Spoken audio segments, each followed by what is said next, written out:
अच्छा जी, जेडी क्या होती है? सादा लफ्ज़ों में जब आप किसी जॉब पे जाते हैं तो आपके जो वर्क रोल होते हैं दे आर योर जेडी। ये जो ब्लू है ना, इस पे क्लिक कीजिएगा सर। लोग लिख देते हैं worked as teacher in this institute from date to date. ठीक है कि फलां इंस्टीट्यूट में फलां से फलां डेट तक काम किया। भाई what you did over there, आपने वहां पे क्या किया? आपने जो वहां पे किया वो आपकी जेडी थी। ये देखें, higher education lecturers, they are employed by universities, और ये करते क्या है? This is JD. जब एक बंदा अपनी जॉब पे जो जो काम करता है वो उसकी जेडीज हैं। आपने आपका जो भी वर्क एक्सपीरियंस है, आपने वहाँ पे जो भी किया, आप उस जेडी को अपने सीवी में ज़रूर ऐड करोगे, क्योंकि आपका जेडी ही बताएगा कि ये बंदा किन किन टास्क को प्रोफेशनली परफॉर्म कर सकता है। Got it? इसमें नीचे आइएगा, एरो से नीचे आ जाएं और नीचे आ जाएं। ठीक है, थोड़ा ऊपर आए। अब ये देखें जी, ये एक सेल्स एग्जेक्टिव है, एक कंपनी का सेल। तो सेल एग्जेक्टिव क्या क्या काम करता है? Organising sale visit, job description. नीचे आए बेटा। Demonstrating and presenting products, establishing new business, maintaining accurate records, attending trade exhibitions वगैरह वगैरह। Whenever you are writing a CV, you will not write down I worked there as a whatever, जो भी आपका role था, from date to this date, ये नहीं लिखना, साथ JDs लिखनी है लाजमी। नेक्स्ट, दोबारा पावर पॉइंट पे आए।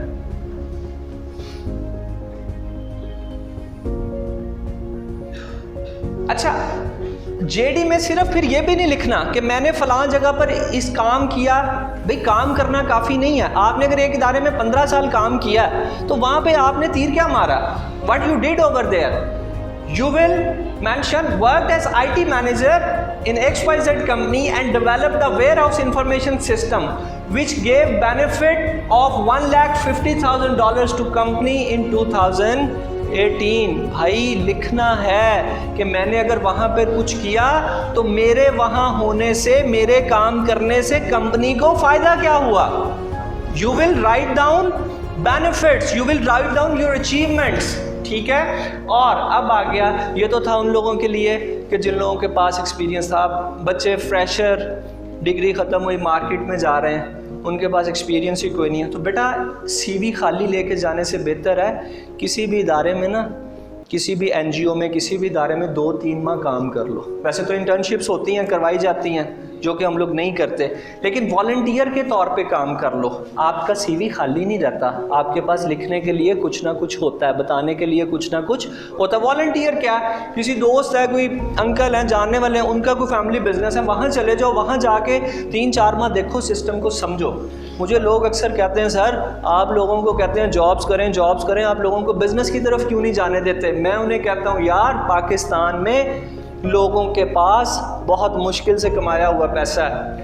आप एक ब्लैंक बंदे को, जिसके पास ट्रेनिंग नहीं है, जिसको अभी मार्केट का नहीं पता, जिसको अभी सिस्टम का नहीं पता, जो किताबें पढ़ के जाके मार्केट में बैठ गया, आप उसको 30 लाख दे दें, वो बंदा ऑन हाई रिस्क होगा। उसकी बजाय बेहतर है वो बंदा किसी के पैसे से जॉब करे, उसके पैसों पे सीखे, 2-3 साल अपना कुछ ना कुछ कैपिटल इकट्ठा करे। जब उसको नो हाउ हो जाए, दरिया में तैरना आ जाए, या पहले वो स्विमिंग पूल में तैराकी करे, जब स्विमिंग पूल में तैरना आ जाए तो फिर दरिया में जाके छलांग मारे, फिर तैरने की प्रैक्टिस करे। ऐसा नहीं होता कि जनाब वो 30-35 लाख उठाया, डिग्री की लो जी पुत्र ने बिजनेस की डिग्री ला ली, पुत्र ने जनाब 30 लाख ला के बिजनेस कराओ, पुत्र जनाब बाद में 1 साल के बाद कपड़े झाड़ के फलां मेरा 10 लाख उसने मार लिया, 15 लाख उसने मार लिया, 5 लाख मेरा फलां जगह पे ज़ाया हो गया, ख़त्म कहानी। नहीं, एक्सपीरियंस लेके मार्केट में जाना है। मैं इस चीज़ पे डिबेट नहीं कर रहा, बड़ा बिजनेस या छोटा बिजनेस। देखिए जिन लोगों का फैमिली बिजनेस है उनके पास घर का एक प्लेटफॉर्म मौजूद है, उनके फादर सिखाने के लिए बैठे हैं, भाई सिखाने के लिए। वो घर में रोटी खाते खाते ना नाश्ते की टेबल पे वो अब्बा जी से गुर की 2-4 बातें सीख लेते हैं, तो उनके पास प्लेटफॉर्म होता है। और रही बात आपकी, ज़रूरी नहीं है कि पैसा, देखो पैसा नहीं है ज़रूरी बिजनेस के लिए। एक बात याद रखें, बहुत सारे वर्ल्ड के टॉप बिजनेसेस ऐसे हैं जो बगैर पैसों के चल रहे हैं। बगैर पैसों का मतलब उनकी इनिशियल इन्वेस्टमेंट थी और बहुत एक आइडिया की बेस पे चल रहे हैं। ऊबर क्रीम एक आइडिया की बेस पे, एक सॉफ्टवेयर की बेस पे चल रहे हैं। ठीक है ना। इसी तरह से डिफरेंट एंटरप्रेन्योर्स हैं, उन्होंने आइडियाज़ को लेके बिजनेस बनाए हैं। ऐसी बात नहीं है। मैं ये कहना चाहता हूँ सेफ जोन में रह के खेलें, ठीक है, सेफ जोन में रह के खेलें, और ताकि फिर आप डिसहार्ट ना हो। हमारी कौम डिसहार्ट बड़ी जल्दी हो जाती है, क्योंकि हमें 10 बंदे जो है डिसहार्ट करने वाले होते हैं, एक बंदा थापी देने वाला होता है जो कहता है नहीं यार तुम कर सकते हो, yes you can do it, बाकी साहब छाड़ यार। उस आप कोई भी आइडिया उनके पास ले जाओ, वो यही कहेंगे नहीं यार इंज नहीं होना, यार ये पॉसिबल नहीं है, और यार ऐसे हो ही नहीं सकता। मतलब उन्होंने कसम खाई हुई है कि कोई किसी को हौसला नहीं देना, कोई ऐसी बात नहीं करनी, ठीक है। तो पैसा ज़रूरी नहीं है, ट्रेनिंग ज़रूरी है, लोगों को समझना ज़रूरी है, लोगों के लहजे समझना ज़रूरी है, लोगों के गेड़े समझना ज़रूरी है, ठीक है, ये चीज़ ज़रूरी है। मार्केट आपको ये चीज़ सिखाती है। Anyway, volunteer work. अच्छा जी, अब मैंने आपको बताई थी 2 चीज़ें। एक मैंने आपको बताया था कि एक्सपीरियंस। अब मैं आपको एक टूल बताने लगा हूँ जो आपके काम आएगा सबके। अगर आपके पास फ़ोन हैं तो फ़ोन में वो टूल नोट कर लें। आप एक प्रोफेशनल डॉक्टर हैं, आपको जनाब पता चला कि फ़लाँ जगह पर फ़लाँ हॉस्पिटल में फ़लाँ कंट्री में जॉब्स आई हुई हैं, and you need to apply over there, आपको वहाँ पे अप्लाई करना। अच्छा, अब ना बंदा एक वक्त में बहुत सारे टास्क कर रहा होता है, लेकिन वो सारे के सारे टास्क बंदे के माइंड में नहीं होते। मैं अगर बहुत सारे टास्क करूँ, लिखने बैठूँ, मैं उसमें से आधे मिस कर जाऊँगा। आपने क्या करना है, आपने इस साइट पे जाना है targetjobs.co.uk या फिर है monster.com।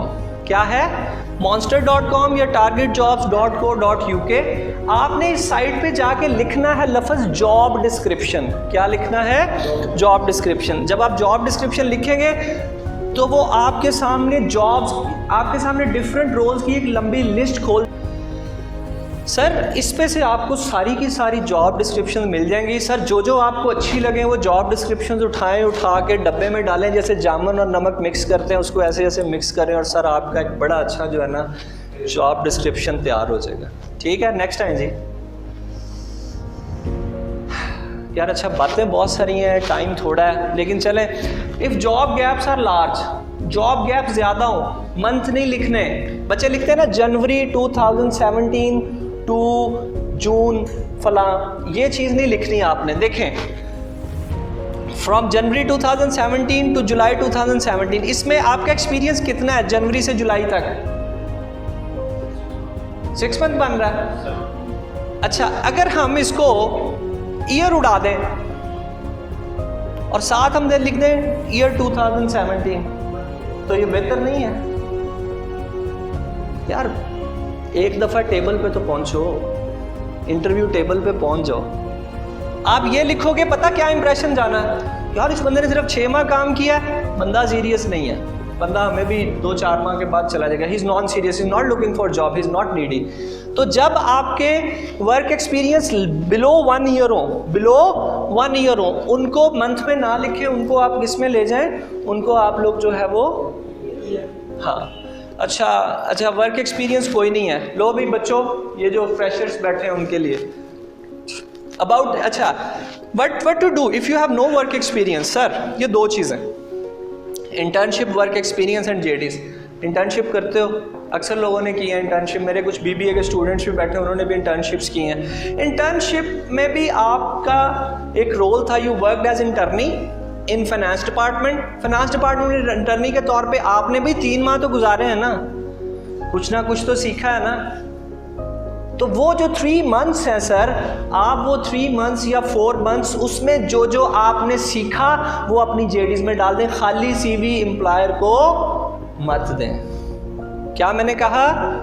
इंटर्नशिप में जो सीखा उसको अपनी जॉब डिस्क्रिप्शन की जगह पर लिख दो। Internship, work experience and JD डाल दो, और वॉलंटियर वर्क एक्सपीरियंस डाल दो, आपका सीवी रिच हो जाएगा। हमारे सीवी पता कैसे होते हैं? सारी पर्सनल डिटेल लिखी होती हैं, name, father name, address, phone number, religion, weight, height, language. ओए खीर हो गई है। अभी बहुत सारी चीज़ें जो मैं मिस कर गया हूँ, ठीक है, स्किप कर गया हूँ। मज़े की बात, अमेरिकन कल्चर में these things are considered as personal details. आपका वेट, हाइट, अच्छा मैरिटल स्टेटस भी बच्चों ने लिखा होता है सिंगल। भाई तुम किसी मैरिज ब्यूरो में अप्लाई कर रहे हो, तुमने मैरिटल स्टेटस भी लिख दिया। Did someone ask you about your marital status? No, marital status लिखा होता है। अमेरिकन कल्चर में बल्कि बड़ा माइंड किया जाता है इस चीज़ को। किसी इंटरव्यू में अगर आपका जो एम्प्लॉयर है ना, वो आपसे ये बात पूछ ले, आर यू मैरिड और नॉट, भाई वो द माइंड इट, वो बाकायदा इस चीज़ को माइंड करते हैं। आप किसी का वेट पूछ लें, किसी की हाइट पूछ लें, किसी की इनकम पूछ लें, और वो जो मैंने लास्ट आपको चीज़ बताई है क्या, मैरिटल स्टेटस, भाई वो गोरे इस चीज़ को बड़ा माइंड करते हैं। आपने स्किल्स में लिखा प्रोफिशिएंट इन MS ऑफिस, आजकल फैशन है ये, बच्चे, हर बच्चा लिख देता है प्रोफिशिएंट इन MS ऑफिस। मुझे MS ऑफिस बहुत अच्छा आता है, मुझे एक्सेल बहुत अच्छा आता है, मैं वर्ड बड़ा अच्छा कर लेता हूँ। और जब फिर आप इंटरव्यू टेबल पे बैठे होते हैं, फिर आपके साथ ये होता है, दिस इज यू, ये आप हैं। जब आपने CV में लिख दिया you are proficient in MS office. मैं I was part of an interview, तो एक टेलीकॉम कंपनी का इंटरव्यू था। एक कैंडिडेट आया, उससे आगे पूछा, हाँ भाई कंप्यूटर आता है? कहता सर आता है। कितना का आता है? सर बहुत आता है। उसने ऐसे करके लैपटॉप टर्न करके उससे कहा, अच्छा ये एक्सेल वाला फार्मूला लगा के दिखाओ मुझे। कहता सर इतना नहीं आता। सर इतना नहीं आता कहता।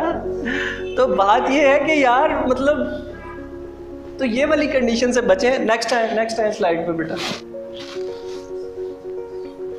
यार देखो, हर एक जॉब के लिए स्किल्स चाहिए। अच्छा एक टीचर है, उसके लिए कौन सी स्किल ज़रूरी है? एक सबसे पहले उस पर डिग्री होनी चाहिए, नॉलेज होना चाहिए। अच्छा नॉलेज बड़ा है, वो क्लास में आता है, बच्चे सो जाते हैं, कोई खराटे ले रहा है, कोई मोबाइल पे स्नेक गेम खेल रहा है, कोई लूडो की बाजी 2 बच्चे लगा के बैठे हैं।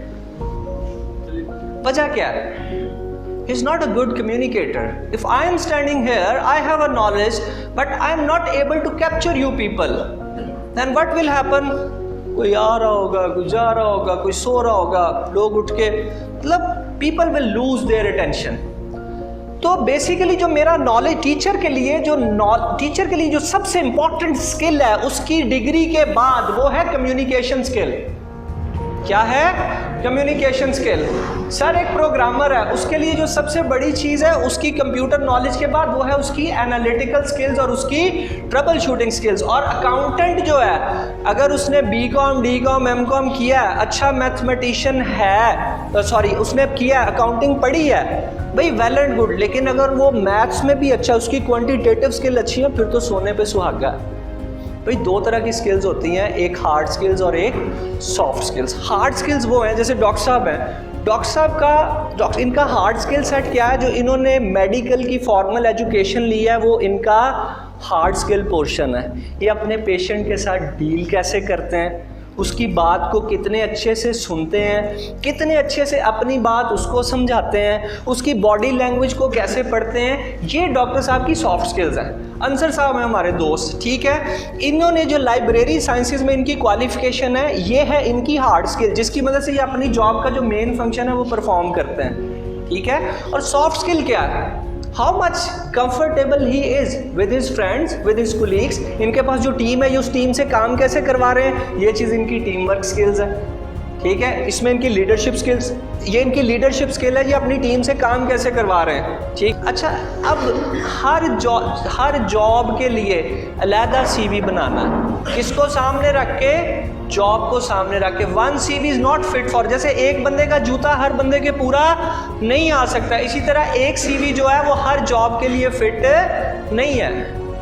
एक बंदे का कोट हर बंदे को पूरा नहीं आ सकता, एक CV हर जॉब पे नहीं और हमारा मसला सबसे मरना ये हमारा सबसे बड़ा कि हम एक CV बनाते हैं और फिर उसका छट्टा मार देते हैं उस CV का।